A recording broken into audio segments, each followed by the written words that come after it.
जयरामगिरी चार बुजारा पास में कसार गांव में ने सनातन वैदिक शिक्षण संस्थान रा वेद विद्यालय रो काम चाली रो है और अणी जगह पे श्री श्री 1008 श्री परम पूज्य गुरुदेव श्री अवधेश चैतन्य ब्रह्मचारी जी महाराज सूरजकुंड वाला महाराज जो है और महामंडलेश्वर मोनी रामदास जी महाराज मोनी बाबा रोकड़े हनुमान जी मंदिर महाराज आज 12:15 बजे कसार में ने मंगल प्रवेश अनारो वेरो है और अणीरी जो है तैयारियां कंप्लीट हो चुकी है। आप अणी वीडियो में देख सको और क्षेत्र में ने काफ़ी उत्साह देखो जा रहा है। बड़ी संख्या में ने धर्म प्रेमी लोग बटे दर्शनार्थ पधारेगा।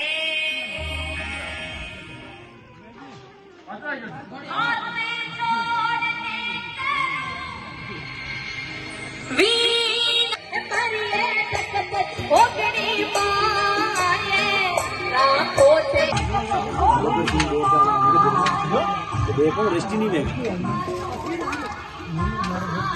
ना